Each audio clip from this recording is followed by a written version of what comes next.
Vous écoutez Un œil sur le Brésil, le podcast pour découvrir le Brésil autrement. Quand on pense au Brésil, on imagine tout de suite Rio, le carnaval, les plages iconiques. Oui, les images classiques, quoi. Exactement. Mais voilà, les notes super intéressantes de Bruna Lues qu'on a reçues nous poussent à aller voir un peu plus loin. Explorer la face cachée. C'est ça l'idée aujourd'hui.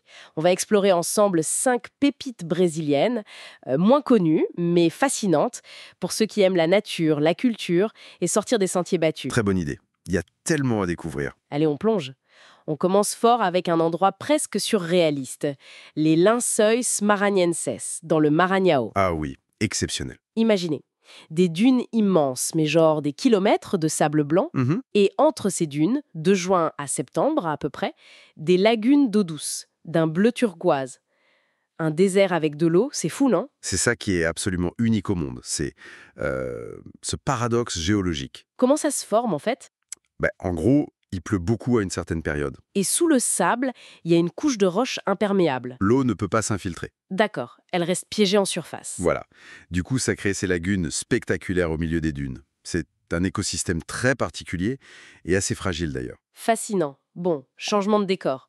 On passe de ce désert d'eau à une île, mais alors une île gigantesque. Ah, Marajo. Oui, il y a Dom Marajo, dans le Pará, à l'embouchure de l'Amazone.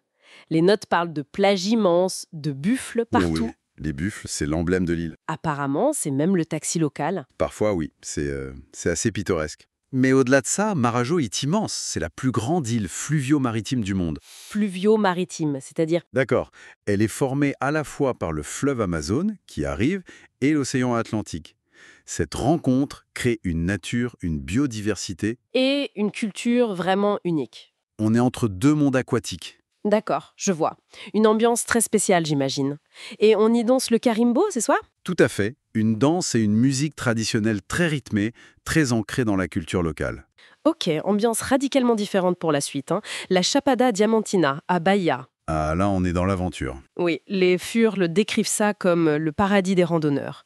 Des cascades, des grottes, des piscines naturelles, d'un bleu incroyable apparemment. Oui, le Poço Azul, le Poço Encantado, Ouais. c'est magique. C'est présenté comme une option plus roots, moins touristique, plus authentique, pour les aventuriers, quoi. C'est exactement ça. La Chapada, c'est pour ceux qui cherchent l'immersion dans la nature brute. Faut aimer marcher, explorer. C'est pas farnientier sur la plage, hein? Pas vraiment, non. C'est l'effort récompensé par des paysages grandioses. Des baignades dans des endroits isolés. C'est une connexion forte avec la nature, loin des foules. Ça donne envie. Mais si on rêve quand même de plages paradisiaques, mais un peu exclusives. Alors là, Fernando Noronha. voilà.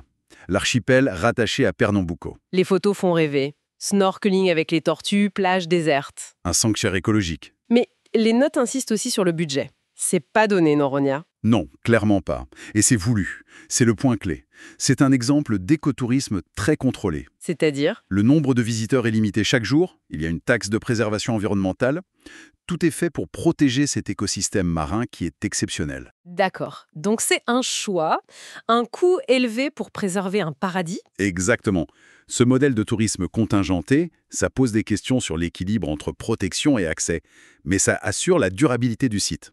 L'expérience est incroyable, mais elle a un prix. Logique. Bon, et pour finir, un lieu, alors là, vraiment inattendu, je crois. Inotime. Ah, Inotime, dans le Minas Gerais. Oui, c'est spécial. C'est décrit comme un mélange fou entre un jardin botanique géant et un musée d'art contemporain à ciel ouvert. C'est ça, c'est tout à fait ça. Imaginez un parc paysager immense, magnifique, avec des collections botaniques rares, et disséminées, dans ce parc, des galeries et des installations d'art contemporain, souvent monumentales, créées par des artistes du monde entier. Donc l'art n'est pas juste posé là, il dialogue avec la nature. Précisément, l'art habite le jardin, et le jardin met en valeur l'art. C'est une fusion très réussie.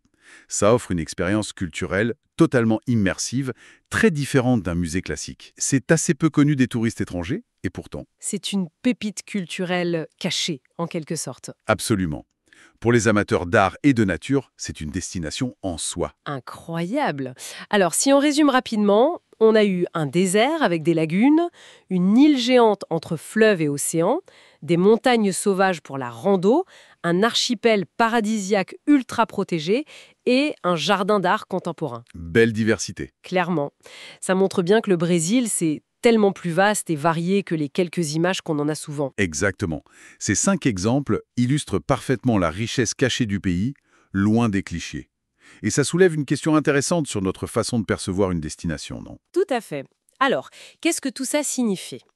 Tout simplement que le Brésil offre une palette d'expériences incroyables, pour tous les goûts, si on ose juste regarder un peu à côté des circuits habituels. C'est ça. Et peut-être, pour aller plus loin, on pourrait se demander ce qu'on découvre vraiment sur le pays, mais aussi sur soi, quand on choisit l'inattendu en voyage. Bonne question. Quelle richesse on pourrait trouver au Brésil ou ailleurs, si on osait s'aventurer là où les guides touristiques classiques s'arrêtent? La vraie découverte commence peut-être là, non?